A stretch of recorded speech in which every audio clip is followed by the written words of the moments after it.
that we are tracking from the world of commodities, but which are the other commodities that are buzzing in trade today?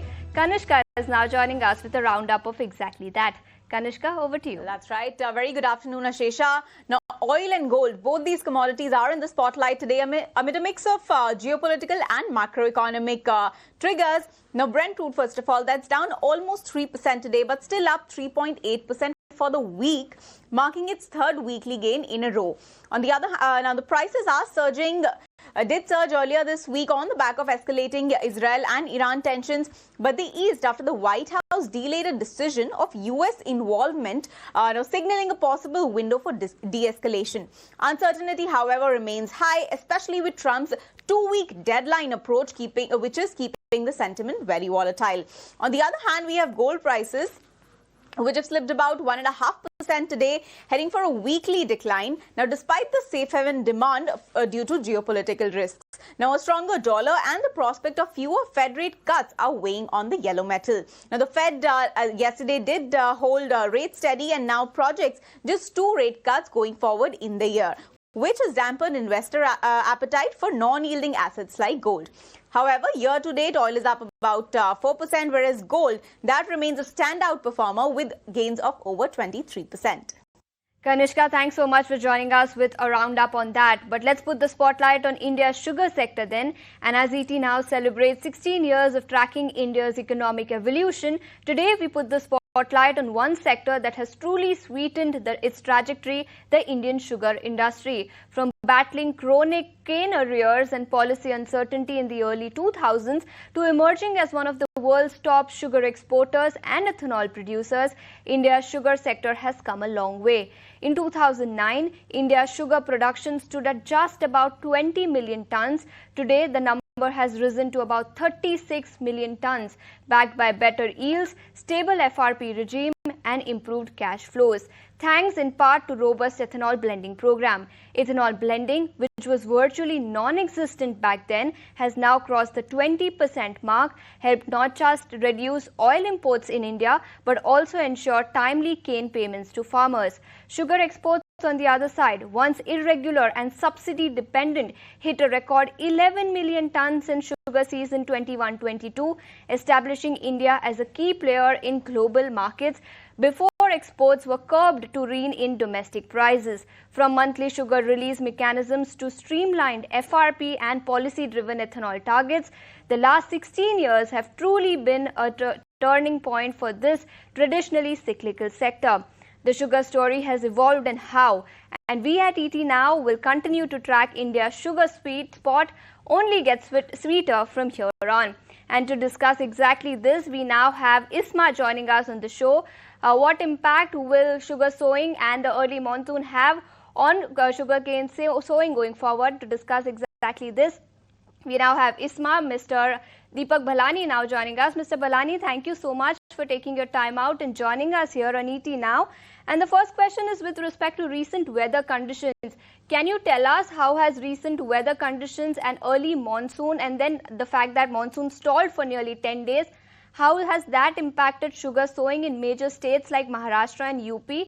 And are we seeing any early signs on yield expectations for the rest of the sugar season? See, basically, the Maharashtra and Karnataka, as per our information, the Adsali and the pre-seasonal crop, the planting has been much better than the last year. So we are expecting a phenomenal jump as far as the Adsali and pre-seasonal crop in Karnataka and Maharashtra is concerned. Having said that, we also have the information because of the early monsoon and good rains, there is still some sowing which is happening in Maharashtra and Karnataka.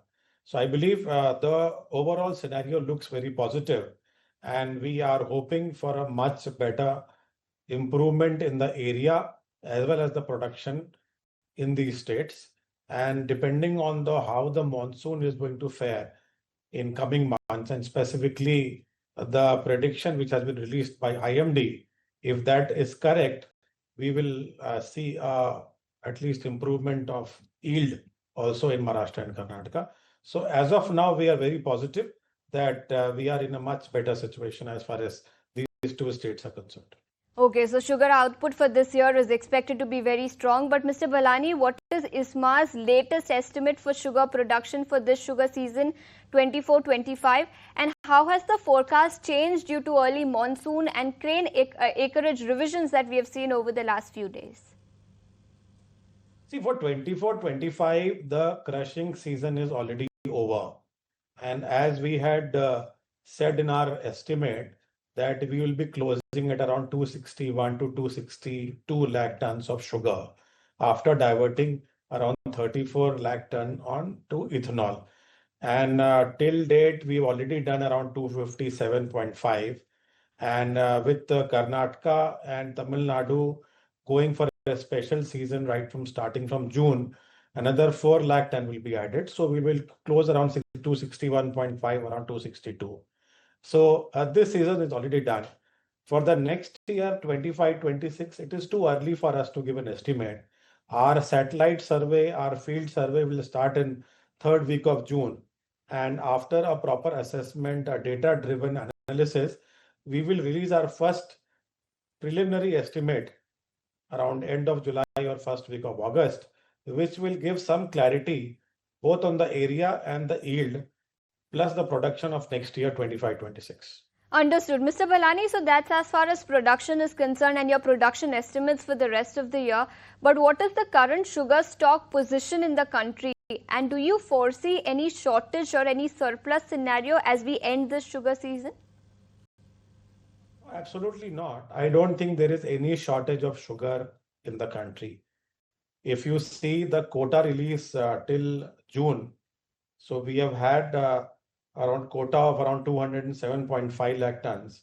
And vis-a-vis last year, during the same time, the quota release was 222 lakh tons. And if you actually see the dispatch, which the data is available till May, around 185 lakh tons has been dispatched against 198 lakh tons last year. So what we are seeing is a reduction in consumption vis-a-vis last year. And with all estimates, as we have already estimated earlier, we will close our consumption to around 280 lakh tons. And considering the consumption of 280 lakh tons, 34 lakh tons to the diversion, and around 9 lakh ton as exports, we will be closing our season with around 53 to 54 lakh tons at end of the September, which is a healthy stock going to the next season. Understood. So there is absolutely no shortage of sugar in the country. That's the word coming in. But let's also, Mr. Ballani, shift focus to sugar prices then. Global sugar prices are softening, and we do understand that domestic sugar prices are largely driven by internal factors and are not impacted by global factors. But given how the situation has panned out so far with early monsoon, where do you see retail sugar prices headed for the next few months? See, the retail sugar prices, in spite of whatever the ex-mill prices we have seen in last 3-4 months, the retail prices have more or less remained stable. So I don't think there is any impact on the retail prices. As far as the ex-mill prices are concerned, there is a concern regard to softening of the ex-mill prices, and which is going below the cost of production. So that is a bit of a concern, because that also brings to the question the viability of the mills. And at this point, again, the issue of MSP is becoming more and more relevant, which has not been revised since 2019.